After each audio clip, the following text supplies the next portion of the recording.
Hello everyone, I'm Kimberly from Dirt Floor Fibers, and welcome back for another unboxing of Paradise Fibers Fiber of the Month Club, this time for June of 2021. But before we get started with that, I did have a shop update that I wanted to share with all of you, as well as a dyeing mishap that I learned a lot from, but actually resulted in some pretty neat stuff. So first of all, I don't remember if I said this in my last video or not, but my online store at dirtfloorfibers.com is officially up and running. Now I don't have a lot of stuff up there right now, but that's mostly because I've been spending all of my time prepping for the farmers market here in Urbanna. If you remember from last video, they were supposed to have a really big kind of May Day celebration with a car show and arts and crafts and farmers market at the end of May. But unfortunately, we had absolutely horrible weather that weekend. It was thunderstorms, high winds. It would not have been great. So they ended up canceling it and moving it to this Saturday, so just a few days away. So I've been trying to get ready for all of that. Some of the things that I've been working on, I was trying to figure out what would be some fun things to sell for the summer months. I do have things like shawls and scarves and of course all of my fiber. But if you're in 90-degree or higher Virginia heat, a new scarf is not really at the height of your priority list. So I've been busting out my crochet hooks again. I don't normally crochet, but I've been kind of experimenting a little bit more recently. And I've been making these cute little succulent pots. Check out that. I even planted the succulents myself. Got little stones on top. The pot, I don't want to tip it too much, but there is a wooden base on the bottom. And inside, there's also a one of the plastic canning jar lids, just because I wanted to be able to make sure there's no drainage hole in the bottom of the succulent pot, but I didn't want the bottom of the pot to get gross just in case the terracotta does get damp. But this is not quite a finished product yet. I also have, let me bring my screen back here so I can see. There we go. These cute little tags to go on the front. This one says "Stayin' Alive," which if you've ever seen me in plants, that's a saying that I need. But they also have some other cute ones like "You Suck," and my personal favorite, "For Suck's Sake." Aren't those adorable? So I'm gonna go ahead and when I get a chance, I'm gonna sew those on the front of all of my pots. Then I've also been doing some hanging pots as well. I absolutely love these for a nice sunny window. You can see, compare the size of my hand, so they're nice and small. You can put a command hook right on the inside edge of your window, the window frame, hang them up, and they are super cute. Now both of these are made from 100% merino fiber, so they're super soft. The colors are gorgeous. I have some different yarn that I'm gonna start making these in as well, but I want to finish up all of this first. So those are a couple of things that I'll have for sale at the farmers market. I was also working on dyeing some yarn. One of my problems that I'm having right now is that one of my suppliers, all of my favorite bases seem to be on back order. They've been out of stock for months. There's actually a lace weight yarn that I love. They haven't had it. I actually have an order in and it's been about 6 months and I haven't heard back. Hoping it comes in soon. But they've also recently run out of my fingering weight yarn that I get, which is a Blue Face Leicester, which I absolutely adore. But again, it's been out for a couple of months. So I was down to my 10 last skeins of my Blue Face Leicester, and I wanted to put together a mini kit of mini skeins of one of my newest colorways that I've been working on. Even though it's the middle of summer, it is fall inspired. Falling leaves were kind of what I was going for. And so these are the colors. I'm not sure how well you'll be able to see the difference on screen, but there's this really nice green, a gold, kind of a pinky copper, and a slightly more red copper, and then this lovely purple plum sort of color. So to me, that just screams fall leaves. And I was gonna make a kit of these mini skeins. But I only had 5 skeins of the fiber left, and I usually like to dye them in groups of 2, 3, somewhere around there. But I didn't want to use all 10, I just wanted to use 5. So I decided, and I knew this was a mistake from the start, but I decided that I was going to dye 1 skein of the Blueface Leicester, which is 100 grams, and it's superwash. And I was gonna also throw into the pot another hank of 2-ply lace weight yarn that was a merino, but not a superwash. Now, when you have, when you're dyeing superwash, let's put it that way, when you're dyeing superwash, the colors and the dye tend to strike very quickly, at least compared to a non-superwash, just because of the way the fibers are. And so I knew I was going to end up with slightly different shades. I knew that going in, so I knew I wasn't gonna get the actual color collection that I was going for, but I was fine with it. I was curious to see what would happen. I was not expecting what actually happened. So, to give you an example, this color, it's kind of a orange, red, copper sort of color, really, really pretty. This was the color that was in the pot. This was what came out of the pot. So same dye pot. I got this, which is Blueface Leicester, and this is my Blueface Leicester superwash. This one is the merino non-superwash in a lace weight. Both of those dyed at the same time, in the same pot, using the same dye in the same conditions. So I knew I was going to get different colors. I was not expecting this. Now the unfortunate part is, I really like these colors. It's, you know, kind of a red, but kind of a dull coppery red, beautiful gold color.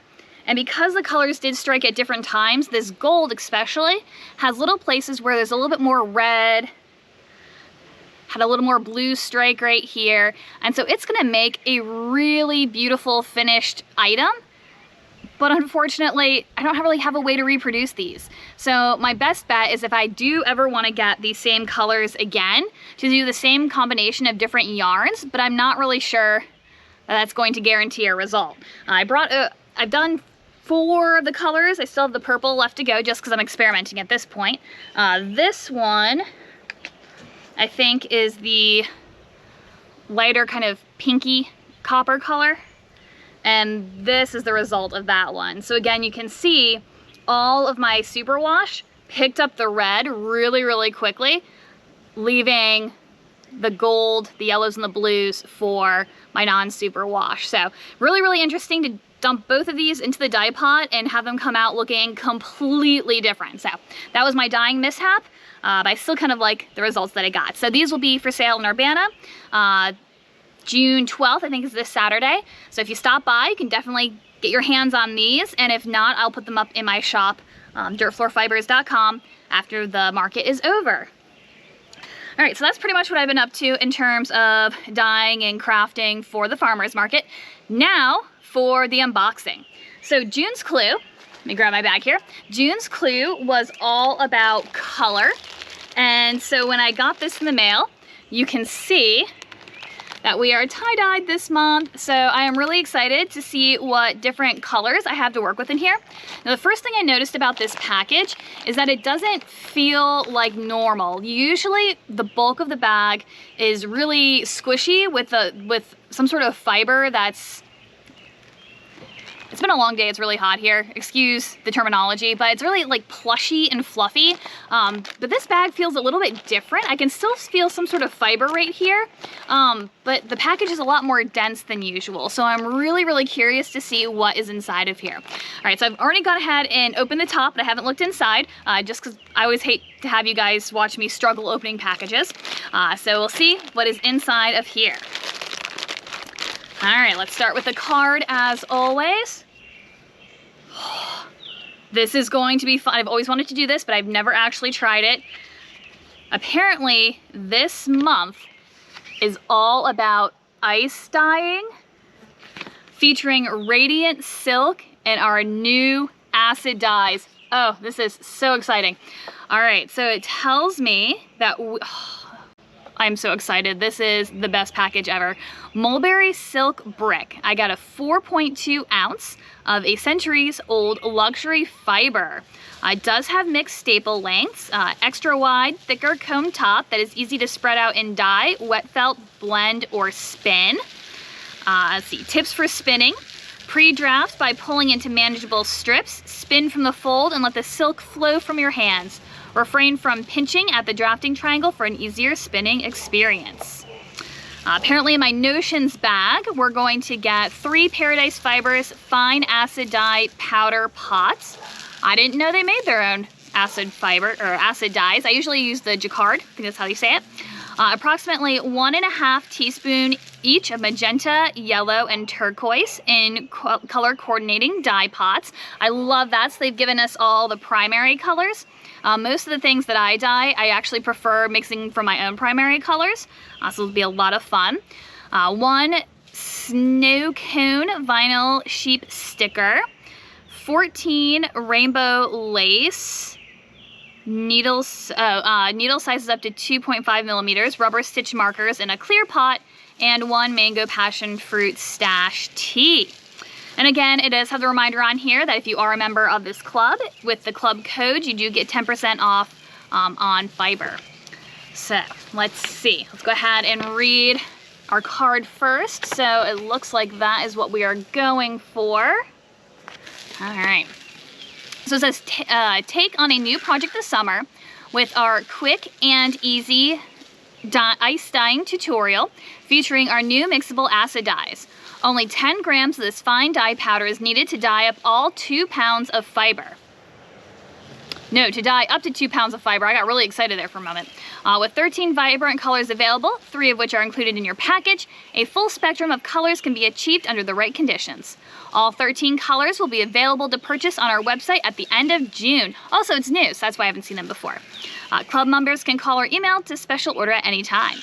We love this formula because the dye powder is extremely fine and a small amount will fix quickly to wool, silk, nylon, and nylon with ease when acetic acid or white vinegar and heat is added. Our acid dyes meet strict regulations in order to prevent harm to humans in our environment, including the aquatic environment. Ice dyeing is so simple to do and only takes a sunny afternoon, a bag of ice, a wire baking rack, and a container to achieve a unique tie-dye effect on your fiber. When dyeing, acid dyes should, of course, be handled with the normal care that you would handle any concentrated powder dye or craft chemical, which is to wear a dust mask when handling the powders. Wear gloves and use utensils that will never be used for food. Silk bricks are an excellent fiber to ice dye because the fiber has an extra wide surface that traps color nicely in multicolored pools of dye as the ice melts. To dye, let your silk brick soak submerged in warm water with vinegar added for up to 48 hours or until fully saturated. Set up a container outside with a wire baking rack on top of it and lay your wet silk brick across the surface area. Completely cover the top of the silk surface area with ice and sprinkle with dye powder onto the ice in the design of your choosing. Let the magic of the sun do the rest of the work. As the ice melts and the dye powder will mix, pool, swirl together, dripping across the surface of the silk while the excess dye stuffs collects in the container below. After the ice has completely melted, you're ready to rinse out any excess dye. Do so in room temperature water until the water runs clear. The resulting fiber will have a multitude of lustrous colors dappled throughout. I cannot talk today, I'm so sorry. These colors will mix and blend beautifully when spun or used in a wet felted project. Visit our blog to see a full tutorial with a time-lapse video on how we created the dye results. Right there in the picture. So I'm kind of curious if the sun really will be hot enough to set those dyes, or if I'm going to need to heat set them again afterwards. I don't know. So our project, because remember, these kits always come with a project. So there's the picture from this month. That's really pretty. With summer quickly approaching, what better way to enjoy the sizzling heat than by crafting with silk? This cooling luxury fiber is a natural insulator that will keep you cool in the summer and warm in the winter. Silk fibers are smooth to the touch, naturally shiny, drape beautifully, and feel wonderful on the skin. This month, we challenge you to try your hand at spinning this luxury fiber into a decadent lace weight yarn. Use this fine yarn with your new lace stitch markers to create a sumptuous summer shawl, or perhaps use your lace yarn to embroider on black fabric for a stunning effect as pictured here. This design is featured in a kit called the Neon Mandala by Leisure Arts, just in case you're interested. So again, that's what that looks like. And I've been dying to spin up some embroidery thread, so that actually might be the way I go with it. Silk is a stretchy fiber, however it does not shrink back to its original length like an elastic would. This unique property makes 100% silk yarn not the ideal yarn for form-fitting garments, although ribbing, cables, and other stitches with elastic properties will help. Silk is incredibly strong while still being soft and has wonderful shine and drape, making it perfect for luxurious shawls, wraps, and loose-fitting summer tops. When blended with wool, the resulting blend will offer unmatched luster, strength, and drape.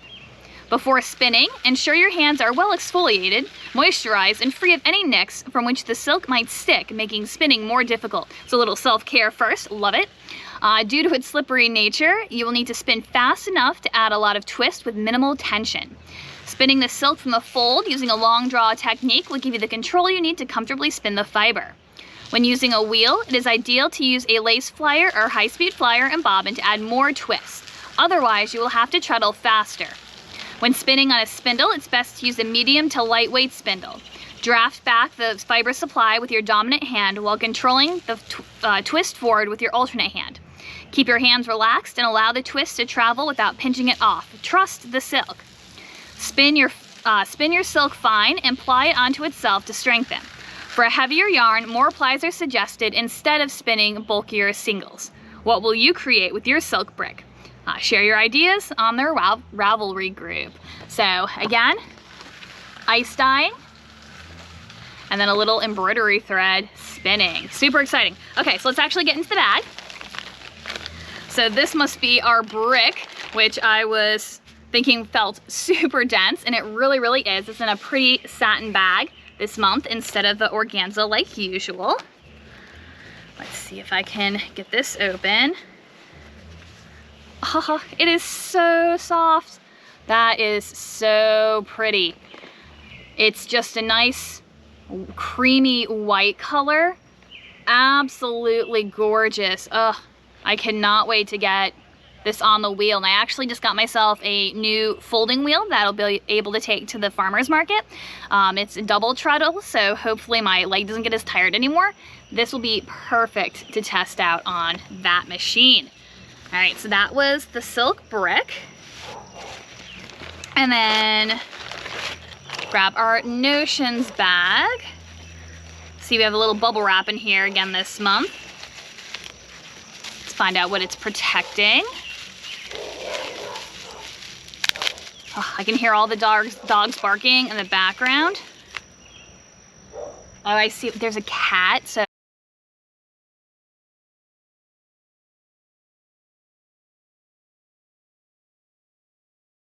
So, I hate the feral cats. Keep your cats inside, people. Thank you. All right, so sorry about that. I have to get off my little soapbox there. I'm terrified to try to open this. You know how like when you open a bag of chips and then it flies everywhere? I feel like that's what's gonna happen with this. Oh, I got it, okay. So here are my little stitch markers. Some of them are stuck to the lid. Oh, those are so tiny, but actually I don't think I have stitch markers that are this size. I usually just make my own out of scraps of yarn, or I put like a coilless safety pin or something on there. So these will be fun to use, and I love how they come in a little container because those would be so easy to get lost, but those are absolutely fabulous. I'm very excited about those. Ooh, lots of little bubble wrap bags, which will be fun for later.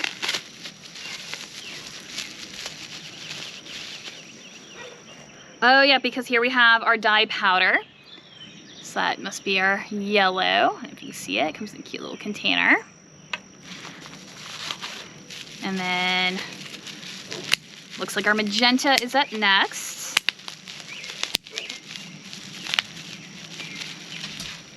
Yep, here's our magenta. And finally, our turquoise. And so I'll have to decide if I want to pre-mix any of these colors or if I just want to leave them all separate and let them blend together and do their thing as the ice melts. It's hard to tell. It's kind of hard to tell from their picture, but I think they put all of theirs on separately and just let them mix together naturally. So I might try that as well and see what happens. As always, we have our tea. We have our adorable little sheep sticker. All came in a little organza bag so I can keep everything together. And I believe that was everything in this month's kit. So to recap, we're gonna be doing some, can't find my original thing. We're gonna be doing some ice dyeing. So that'll be a video coming up with our silk brick and our Paradise Fibers new acid dye line. So very excited to give all of that a try, and I will update you as soon as I get a chance to try this project out. So thanks for joining me for another unboxing. If you have any suggestions for videos or any questions, please leave it in the comments below. Like and follow. I promise you won't get bugged very often because I only get like 1 or 2 videos up a month, but I'm working on growing all of that. Check me out on Instagram if you get a chance, and if you are local, please come visit me in Urbanna, Virginia at the Farmers Market the 2nd Tuesday of every month this summer. Have a great evening. Bye.